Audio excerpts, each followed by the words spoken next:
Welcome to the No BS Spiritual Book Club's live streaming interview series, where leading new thought teachers, speakers, and authors share the intimate stories behind the 10 best spiritual books that inspired them the most on their spiritual journey. From well-known classics to hidden gems you might never have heard of, the No BS Spiritual Book Club saves you time and money by sharing reliable recommendations from those who've walked the path before you.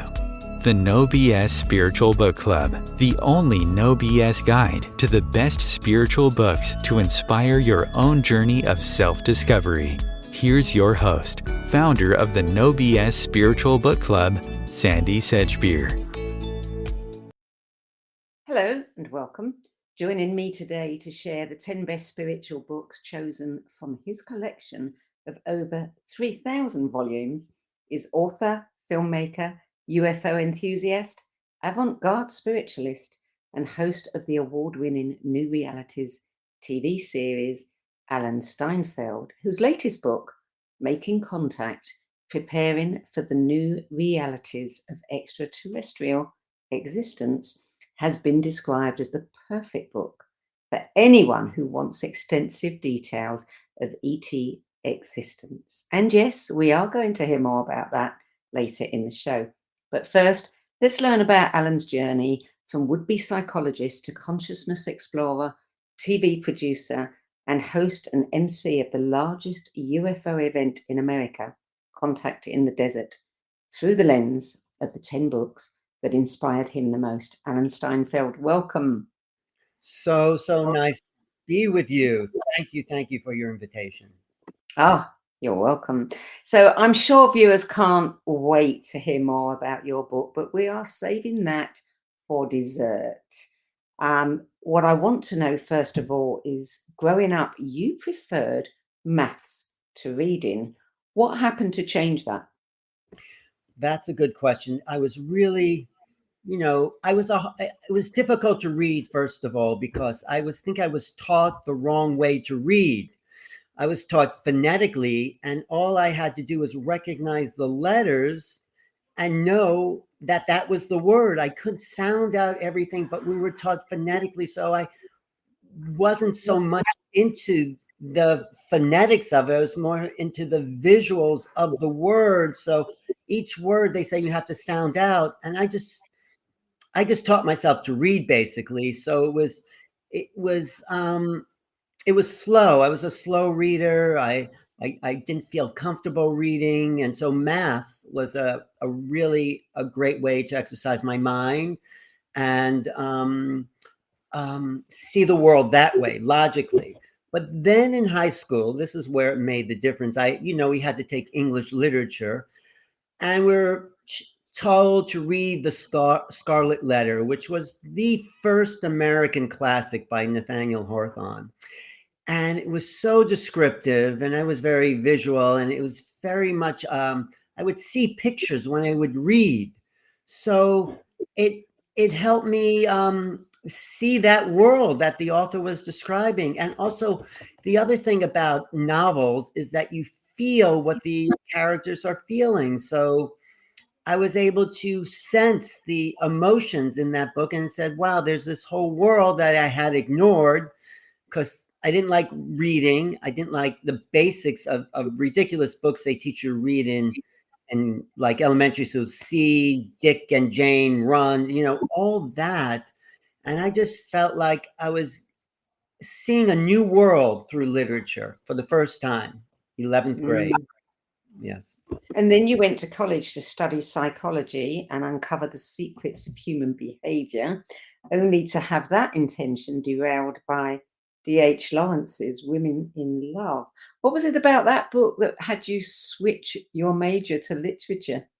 Well, I went to study psychology because I wanted to understand why people behaved a certain way. And then we just get statistics. We got very dry psychological, not even insights, but theories. And Freud was interesting. But this literature course, I started to understand there was motivations in these characters. There's psychological backgrounds.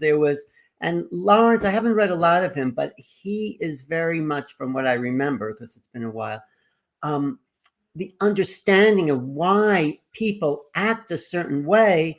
And that's what I was looking for in psychology. And I wasn't getting it in psychology. I was just getting ridiculous theories that didn't mean anything.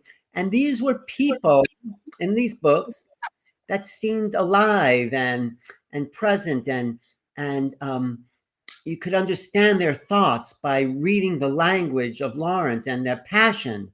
He's very much into passion, and that was, we're here to become alive and feel our passion. And D.H. Lawrence is one of the best at doing that. So yeah, I got into literature. I studied Shakespeare, and then James Joyce, which we'll talk about, became like the kind of author I dived into the deepest. And we'll talk about how that was a big influence on me. But thank you for asking that. So let's start with your list. The first one on your list is Journey to Ixtlan, The Lessons of Don Juan by Carlos Castaneda, which does come up quite frequently on people's lists. And that book was published in 1972. So tell us when it came into your life and what your response to it was. Well, Castaneda was an anthropology student in UCLA, and he wanted to study the peyote cult of the Southwest Indians. So he went and saw this teacher, Don Juan. But in his first two books, he describes his journeys on peyote and all these mescalino.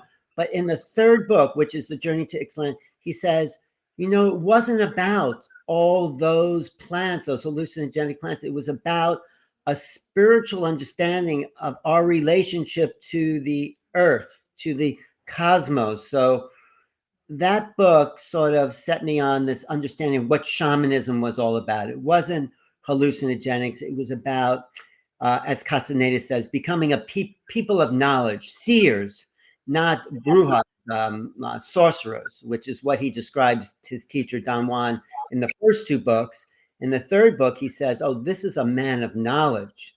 And in that knowledge, there are these spiritual insights that talk about the bigger reality, how to see beyond the ordinary dimensions. And then also reading that activated an awareness that there is more than just the physical world. So that was a great opening for me. Do you remember how old you were when you read it? I was, I think it was after college, maybe 20 something, 25. And I read all those books. He has about 8 books out by then, that must have been the 80s. I read them all one summer. So I started with those first 2, and then the third one, it started to make sense. Journey to Ixtlan and Tales of Power, and these mystical journeys that weren't about hallucinogenic plants. So yeah, 25 is when I was first discovering what they called, I'm sure you remember, the New Age in the 80s. And it became like the old age by the end of the 80s. So I'm still very much New Age, even though it does have a sort of bad name. But yes, it was around that time. So book number 2 is another one that, consistently comes up, not surprisingly. Autobiography of a Yogi by Paramahansa Yogananda, published in 1946. That I do talk to a lot of people, and that is a breakthrough book for a lot of people. I wasn't so much interested in yoga and yogis, but I did pick up that book because it's his personal journey, his going from a kind of questing of knowledge to finding knowledge. And he's very personable in the writing of that book. He's talking to the reader. And I thought that was great. And I realized there was a great tradition in India of mysticism that was exciting. I eventually went to India a few times, although I don't think I want to go back, but I went a few times, and it was it's a whole other world, India. And Yogananda opened me up to those realities, really. He did. So thank you. Book number 3 is an enormously popular New Age classic, and by one of my favorite people, The Crack in the Cosmic Egg New Constructs of Mind and Reality by Joseph Chilton Pearce. That was published in 1971, and I will forever regret that I never got a chance to speak to him. Did you? I don't think, maybe briefly once, but it was also when he was older and he was in touch with the material he wrote in the 70s. And Beyond the Crack in the Cosmic Egg is also where he goes even further. And, you know, the cosmic egg is this doorway into these other realities based on his Kundalini awakening. And he really broke down the matrix, the mind, the conditioning of us in the West to think a certain way.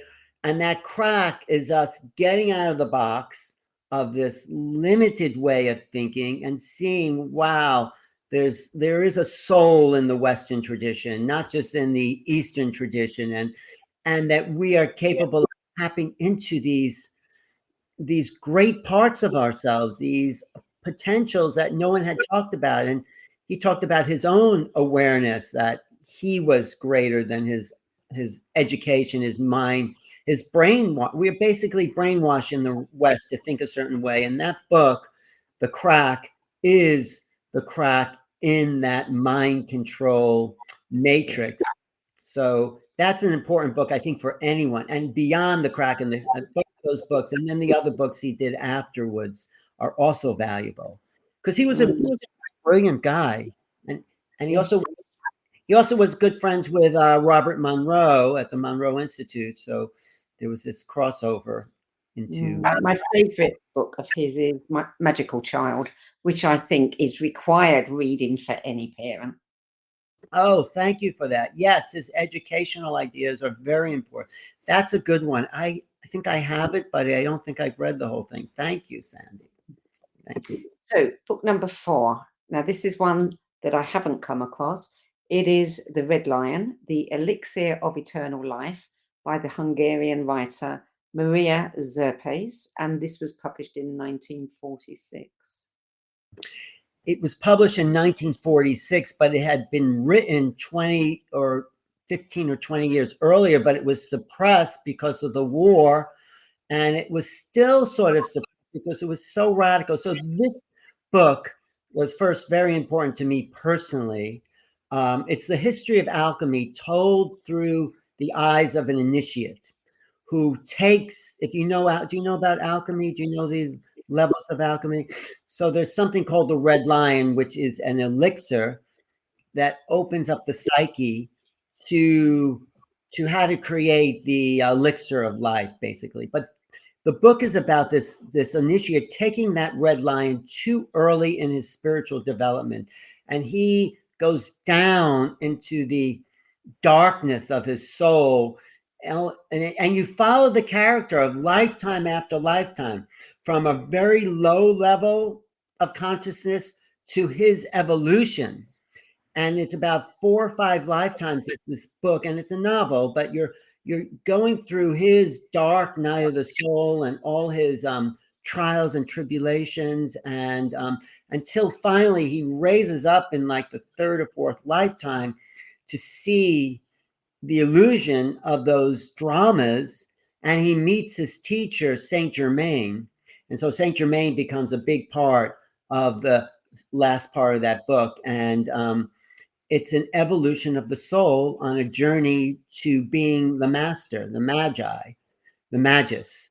And so I have a personal relationship to the book because I discovered that book in an outhouse in Hawaii.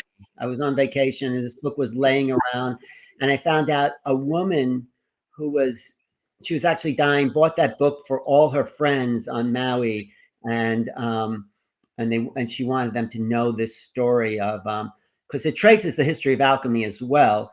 But I read this and found it and realized it was going out of print because it was published originally in Nashville by a Hungarian translator.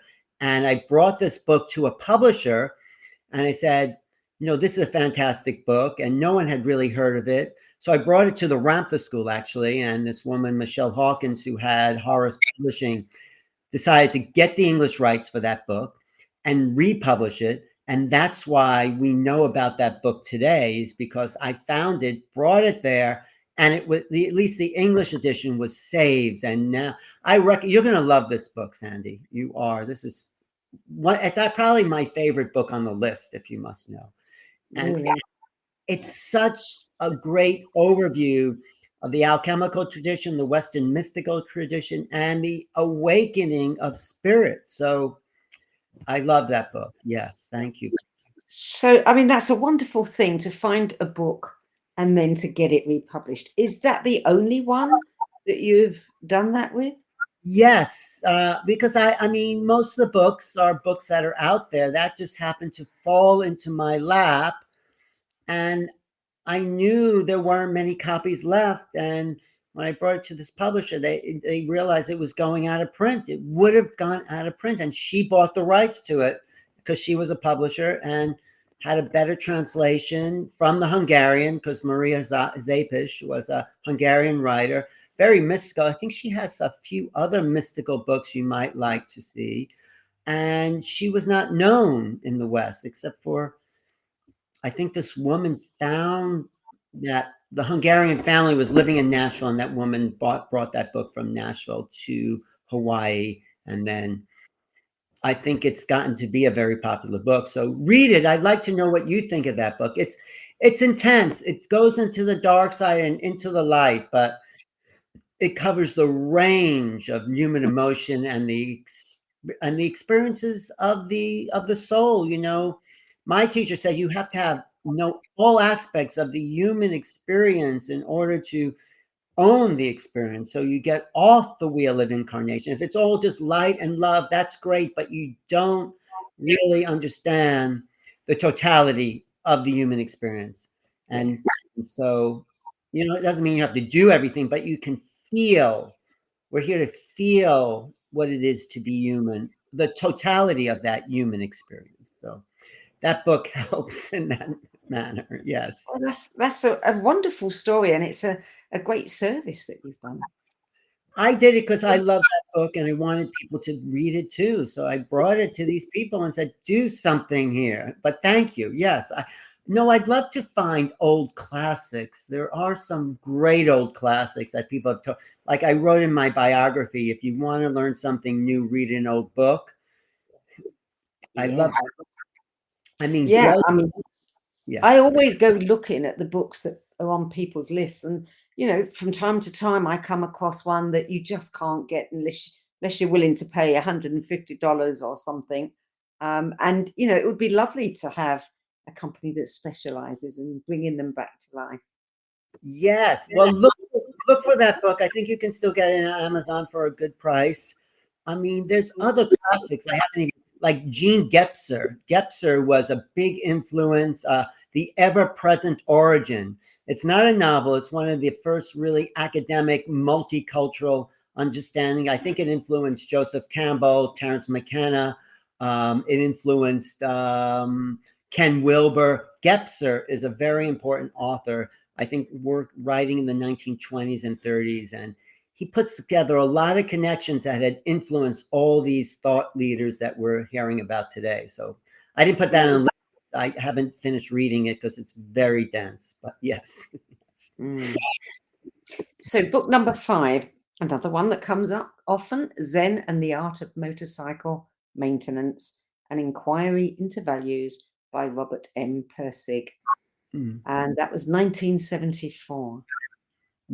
Actually, I think I read that pretty much around the time it came out. I don't usually read it, but it was on the bestseller list. And if you read that story, there's a motorcycle ride this guy's taking cross country with his son. And he starts out very academic, materialistic, but he's also a philosopher. So he starts out with Aristotle, understanding of the density of things, and through the progression of that journey, he becomes more Platonic, like the ideas, the realms of the higher causality, which wasn't Aristotelian, it was Platonic. But he also traces the Western mystical tradition through Western philosophy, which we forget about. We're not even taught that in philosophy classes. We're talking it's very logic based. But Socrates was a mystic. He was a real mystic. He wasn't just the father of Western civilization. He had this thing called the daemon. He would stare into space and get messages on a soul level. So we have a misunderstanding of what Western philosophy is about. And this book, I think, really helps to change that idea. Yeah. Thank you. Book number 6. I love the descriptions about this book. A revolutionary masterpiece of a book that has been described as being scandalously frank, wittily erudite, mercurially eloquent, resourcefully comic, and generously humane. And of course, it is Ulysses by the Irish novelist, poet, and literary critic James Joyce, published in 1922. And this was an important book for you. Yes, it was scandalous because he talked about humanness, sex and love and, all the things that make us human. And that was scandalous. And coming out of Victorian England, right? You didn't talk about those things. And Joyce, so after I got into literature through D.H. Lawrence and Women in Love, I studied Shakespeare, but there was I was at the University of Buffalo where there was a really strong Joyce department where they had these old manuscripts of Joyce, James Joyce. And so it was a year-long course in Joyce. We started with The Dubliners, which was his short stories, and then Portrait of the Artist as a Young Man, where he introduces the character of Stephen Dedalus, who was sort of Joyce's alter ego. But then in Ulysses, he brings in Dedalus, brings in Leopold Bloom, who is the everyman of the Irish times. He's not an intellectual. He's a very kind of earthbound being, which was something I think Joyce longed to be. And his love story and betrayal of his wife, and it of course is so genius. It traces the journey of Odysseus, or Ulysses in Latin, and makes it a modern contemporary sort of journey of the hero in modern times. And it was a big influence on Joseph Campbell, actually, that book. And Joseph Campbell wrote The Hero with a Thousand Faces, which is all of us. And we're all on a hero's journey. And he developed this whole archetype of the hero, where the hero goes to the underworld and comes back out the other side. And one of my favorite quotes of Campbell was, for the millionth time, what did he say? For the millionth time, not Odysseus, but like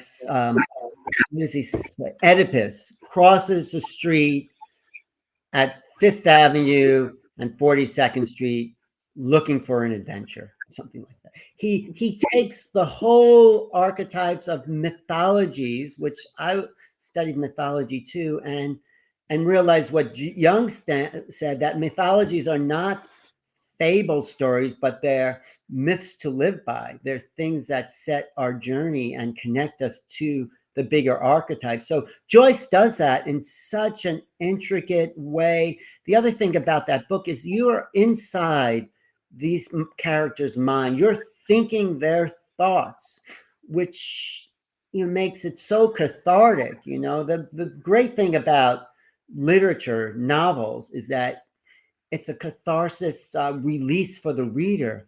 You're feeling what, it's not just, those other books were more academic, but when you get to the novels, you are those characters. You are the hero of that book. What they're suffering is your suffering, their joy, because that's the incredible thing about literature, because you feel what these, fabricated, but not really, but based on reality. Characters are feeling. And that book takes you through all the emotions. Ulysses goes everywhere with Leopold Bloom, basically, and a little bit of Stephen Dedalus. Joyce is kind of getting rid of Dedalus because he's too intellectual. And Joyce felt like, no, life is about the people, the everyday person who enjoys their food, who has emotion, not just intellectual. So, and the last line, of course, of Ulysses, right, where Bloom is asking he's remembering, or no, Molly Bloom, the Penelope chapter, is remembering when Bloom asked her to marry him, and they're on this heath, and she goes, yes, I will, yes. So it's really life affirming, that book. It's really a yes to experience, and it's a little difficult to read, but and each chapter is written in a different style, and it all takes place in one day, but it is the experience of a lifetime in one day. So it's, yeah. And then this later book, I never could finish Finnegan's Wake, because that was, Joyce's Ulysses is a book for the day, but Finnegan's Wake is a book for the night, where every word means 10 or, more different things. Even the title, Fin Again, End Again, Wake. It's the wake you leave. It's the wake of a person. It's waking up. So you have to read it each with an intention.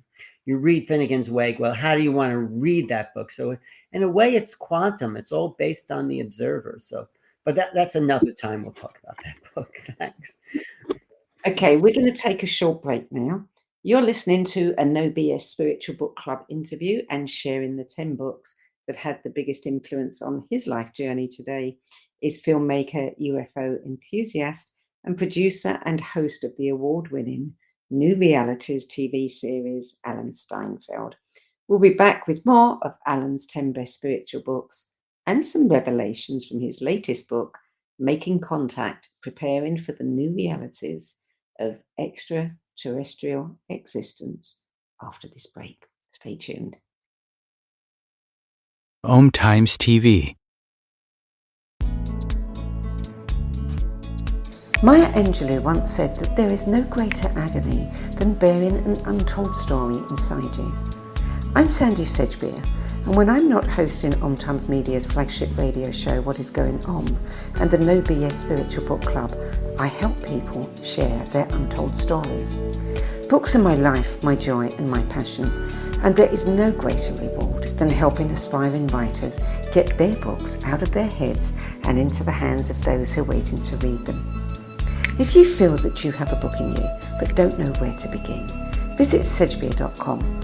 Click on the Work With Me tab and find out how my experience helping others tell their stories might be just what you've been looking for. That's sedgbeer.com, sedgbeer.com.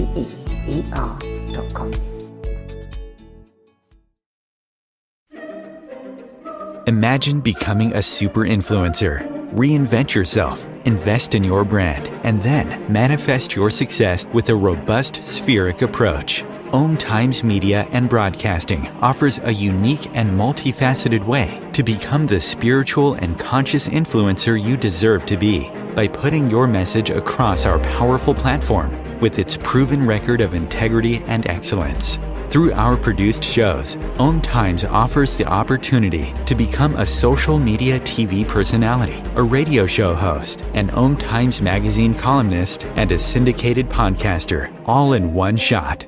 By live streaming your show on Om Times TV and broadcasting it across the extensive Om Times radio and TV networks, you become more than a host. You become an ambassador and a force for positive change. Om Times. Open yourself to the possibilities.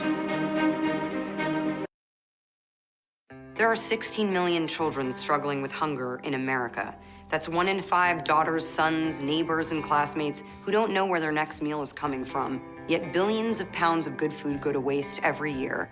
It's time we do something about it. Feeding America is a nationwide network of food banks that helps provide meals to millions of kids and families in need. Visit feedingamerica.org to help them feed even more. Together, we can solve hunger. Together, we're feeding America. Welcome back. Alan Steinfeld, book number 7, 100 Years of Solitude, by Gabriel Garcia Marquez, published in 1967. Do you get that book a lot sometimes? Do you ever get that? Not as much as one might hope to. or expect. Yeah, it's definitely not in the top 10 of the top 10s. Because I think the Spanish literature, the Latin American literature is very important as far as expanding the human imagination, human potential, the fantastic realism, the journeys of people who don't live in a Western culture. This is about a small town in South America who has these gypsies come through, and there's this manuscript that's left behind, and it's generations of families. And it's a difficult book in the sense that a lot of the characters have very similar names. So, but there's the revelation, the mystical part of these gypsies and their influence on these people and their reality. The book opens, I remember the first time my father took me to see ice, and it's like a doorway into a magical realm, but it's also very human, so it's like 3 or 4 generations that you trace its history and how. I don't want to, well, maybe I'll give it away eventually. But, the book that is left, the transcript that was meant to be translated, and this is a little, I guess, spoiler alert. The manuscript that's left to be translated by this family in South America turns out to be the book you're reading. So I thought that was just a fantastic way to bring that back around and bring the person in. Have you read that book? No, I haven't. Oh, it's a great novel. It's a great one of those that, on the list, the long list. And the more of these I do, the longer the list grows. I'd like to know what's on that list, because I'd probably like to read some of those books too. So, I'm just saying, multicultural literature also expands people's minds. So yes, it does. Yeah. Book number 8, The Morning of the Magicians, The Dawn of Magic by Jacques Bergier and Louis Pauwels. And there's a bit of a debate about when that was published. Some sites say 60 and some say 1964. Yeah, I think it had a couple of publishing dates. I think it was published in French originally and then translated into English maybe in 64. That became a kind of opening to the age of Aquarius that was emerging and that we're moving into. Actually, this week, Pluto enters Aquarius on the first day of Aquarius. And this is an Aquarian awakening that we're coming into now. Yes, you know that. Yeah. So that book collected a lot of the old mystical information, the old Theosophical, Rosicrucian, Inner Earth. It collected a lot of it, UFOs they mentioned in there. So it was a kind of conglomerate. It sort of was the model for the Aquarian Conspiracy by Marilyn Ferguson.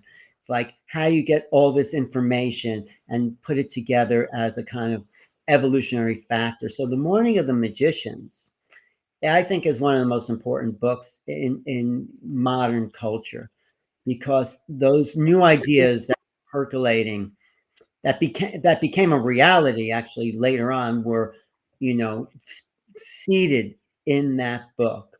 The real mystical traditions that were understood mainstream. I mean, there was the Theosophical literature, Blavatsky's and the whole Theosophical Society and the Rudolf Steiner stuff, but this makes it more accessible, and more adventurous. So I threw that book in because I just couldn't put it down when I started reading it. So, And book number 9 is The Aquarian Conspiracy, Personal and Social Transformation in Our Time by Marilyn Ferguson, published in 1980.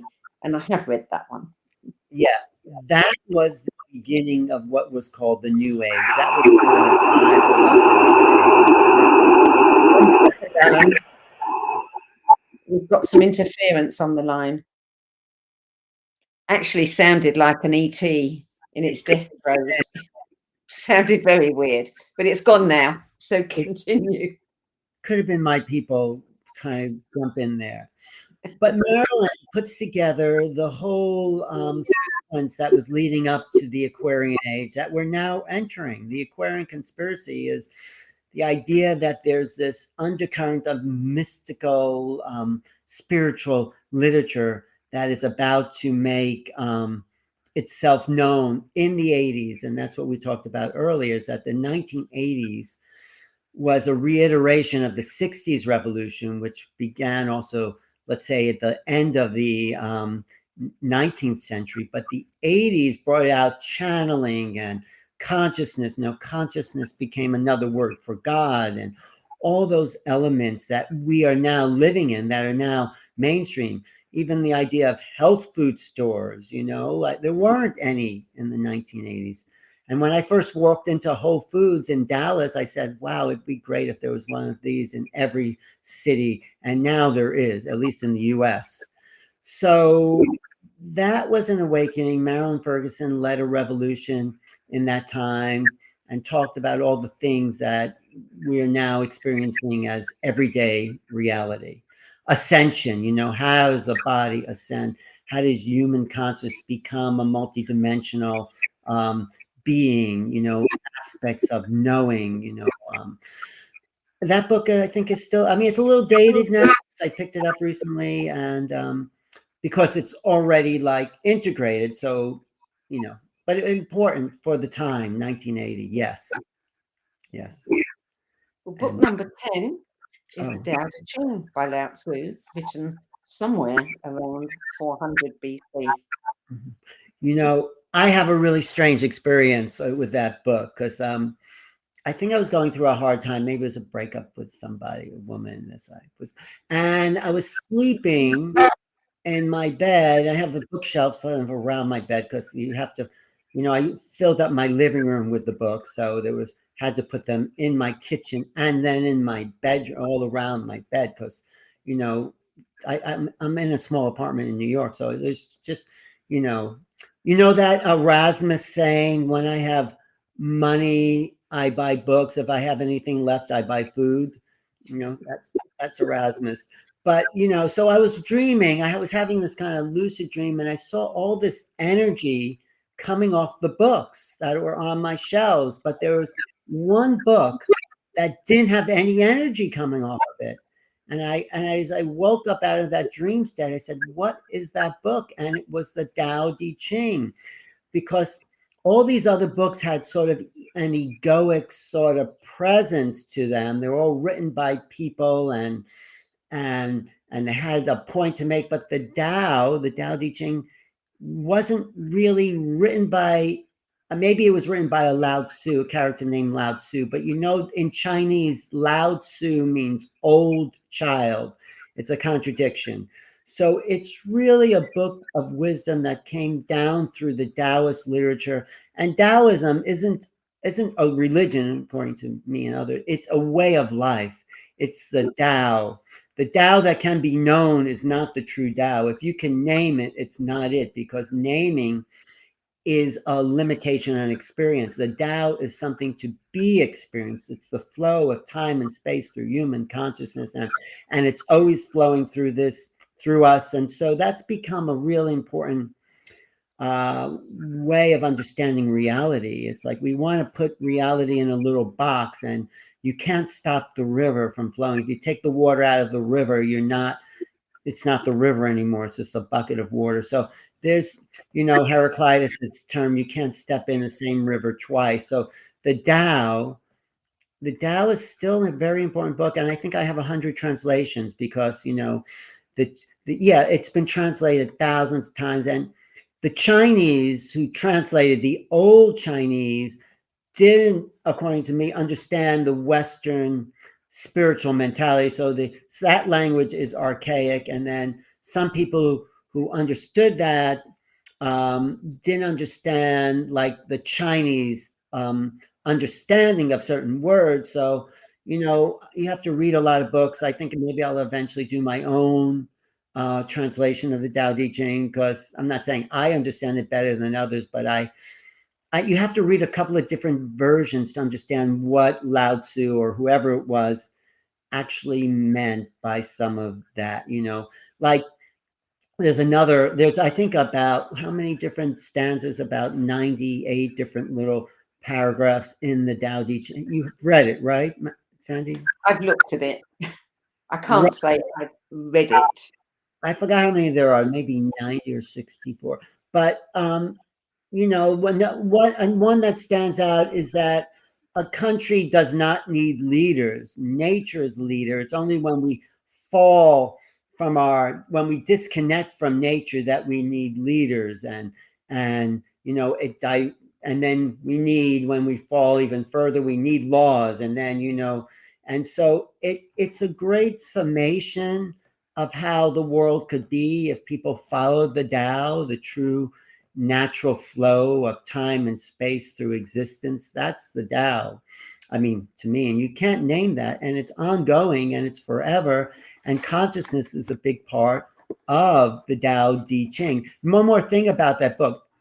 The Tao means the sort of flow. The De, Te, means integrity. It means honor. So it's really, and Ching means text or classic. So it's really the way of integrity through time. It's how to live with integrity. Tao De. The De is really important for that. And most people just understand the Tao, but the Tao De Ching, classic, book classic, like the I Ching is the way of change, the book on the way of changes. But the Tao Te Ching, yeah, no one wrote that. It kind of came through my understanding because there was no ego attached to it. That was the revelation I had in that dream state when I saw that those energies coming off those bookshelves. Anyway, that's my little story about the Tao Te Ching.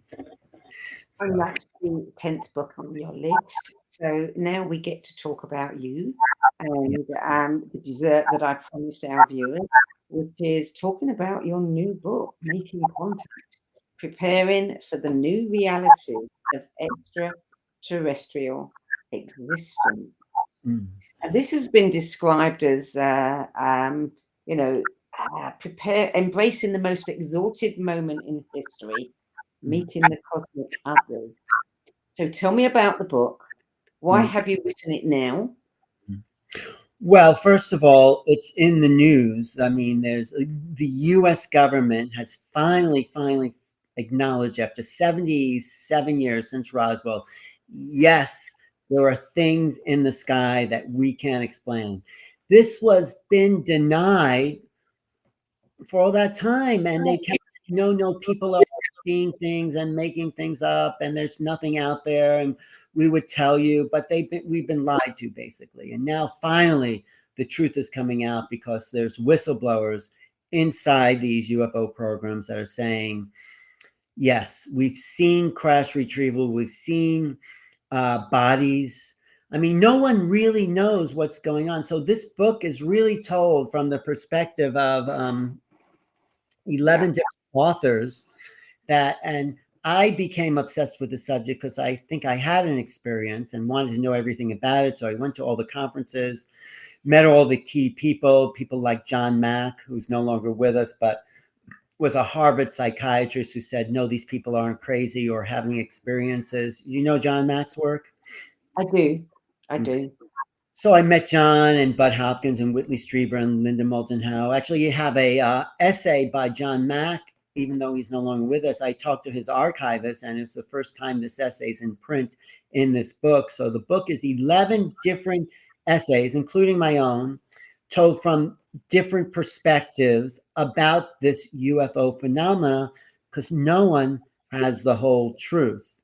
In there, essay by JJ and Desiree Hertog, who are good friends of mine. That's a book that should be on your top 10 list, The Keys of Enoch. Do you know that book? I do know that book. Right. I'm actually sitting in their home right now. But anyway, but so all these great researchers and scholars have contributed to this book to give this big perspective about what could really be going on. And I don't think the government knows the whole secret. I don't think even the experiencers know. We need it because it hasn't all been revealed. We're in this huge time of transition, of transform from an old age to a new age, from an old way of thinking about our place in the cosmos. Like Darwinian theory says, life is a freak of nature, it's accidental.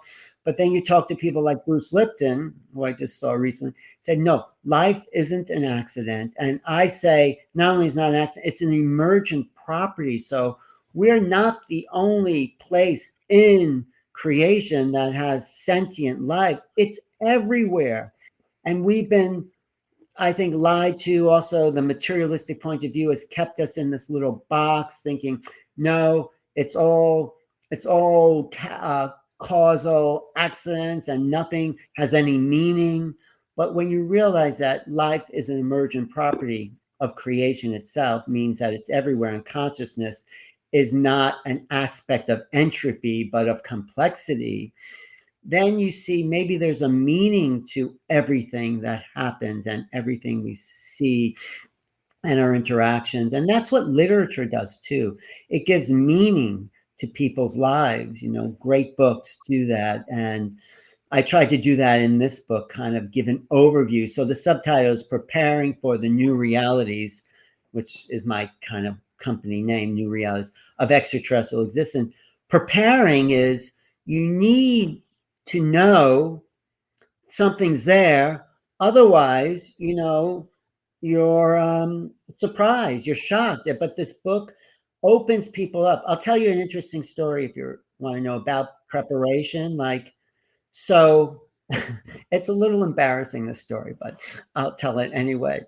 So I'm sitting in my apartment writing, not this book, but something else. And, you know, I'm all alone, and, you know, I'm thinking about the aliens and all that, because, you know, I've just been writing about all that. And then, you know, the door's locked. It's a little dark. And suddenly I hear a little rustling, and I'm facing the window. I have a little plant by the window, and I hear some movement, and looking around, and suddenly I see these two black eyes staring at me, and I go like that, and it was actually just a little mouse but it scared me because I wasn't prepared. It just kind of showed up, and, you know, and it had a sentience to it. It looked at me, I looked at it, and it was like, and I was just like, it was the sentience, the consciousness, even though it's probably not that developed, of this little creature that just, you know, it wasn't like a bug, or it was like this little creature with two black eyes. And it's like, if someone would have told me,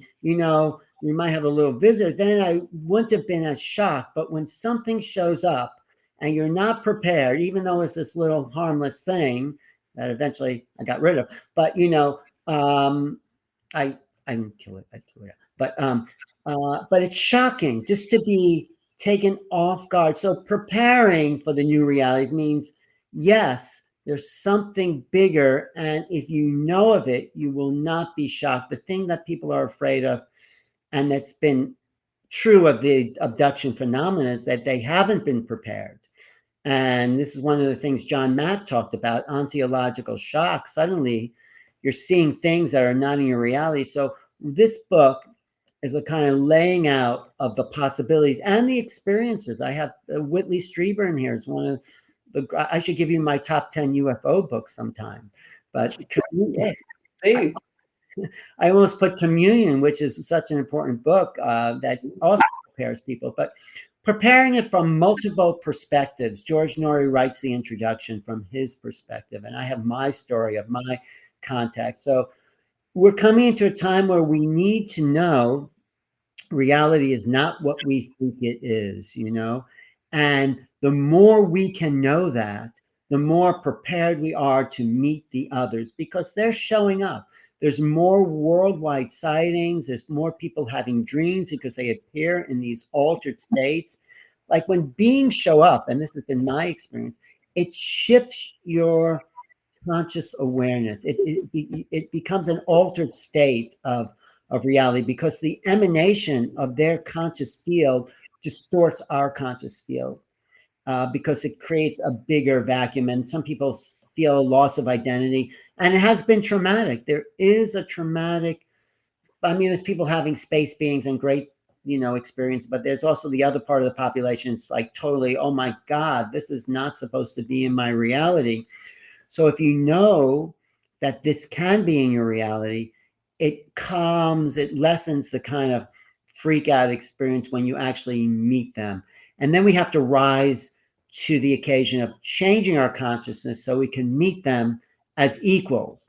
They're not greater than us. They may be smarter, they may have greater technology, but they are equal to us on a level of sentience. And we have to realize that.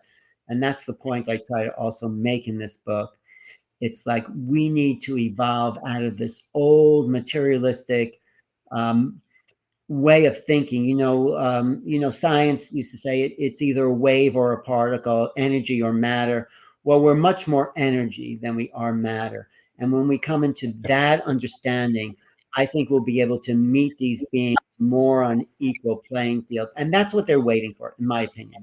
They're waiting for us to wake up, get rid of our weapons. I know there's awful things happening in the world and it's not good, but if we could just find a way to peace, if we could come together as one planet, one planetary civilization. I quote Bruce Lipton at the end of the book. And can I just read this for a second? Yeah.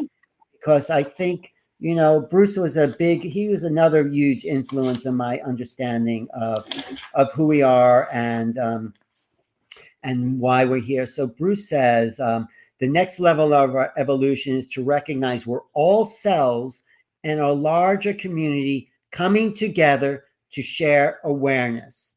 That's why we read books, to share awareness. And this sharing of awareness will create a new living organism called humanity. Bruce says, we are not humans until we create humanity. This is when we recognize we're all cells in the same living organism working in a coherent fashion. Then humanity is complete. And when humanity is complete, the earth as an organism completes that level of evolution. We are like the sentient energies and when the earth comes together, when we come together as a unity with a voice of unity that allows us to speak as a single consciousness, that oneness will allow other ones to come into our field and build the next level of superorganism.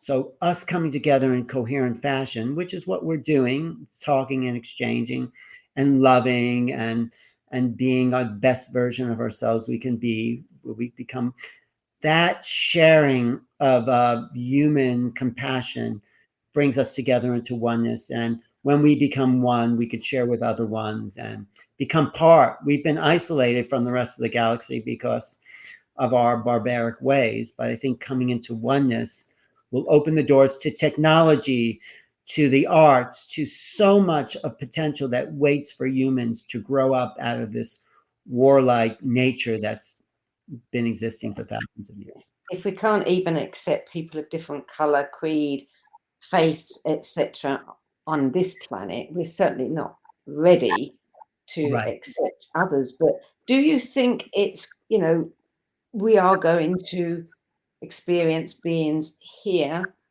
kind of en masse in our lifetime? Well, I think this whole astrological configuration that's happening, Pluto entering Aquarius just in, I think, 2 days, Pluto and Aquarius rules these other realms, so I think it will happen. I mean, it's already happening. We just have to get used to the idea that we're not alone in the universe. People used to think the earth was the center of creation and the earth was flat, ridiculous things like that. I mean, some people still think that, but we are part of a consciousness that's not even localized to your body. I teach remote viewing, and that's the ability to see what's not here. Western science can't explain that, but quantum theory can. They talk about the non-local field, entanglement. These are new ways of understanding our reality. One of the things John Mack says, we're never going to understand the UFO phenomenon until we have other ways of thinking. That means non-linear, non-materialistic ways of understanding reality. So yes, the more of us that can start to adapt these abstract concepts, the more these beings will come into our sphere, because they're doing it very slowly because they don't want to freak us out. But if we start to evolve our awareness, we will be able to meet them in our lifetime. Yes, Sandy, get ready, prepare. So, which one of us is going to be the first to interview them? Depends what kind of books they read, right? Yeah, indeed. Indeed. No, Well, yes, no, it's been fun. Yes. It's been great fun, Alan, and thank you so much for adding your 10 best spiritual books to the No BS Spiritual Book Club library recommendations, and making contact, preparing for the new realities of extraterrestrial existence is published by St. Martin's Essentials.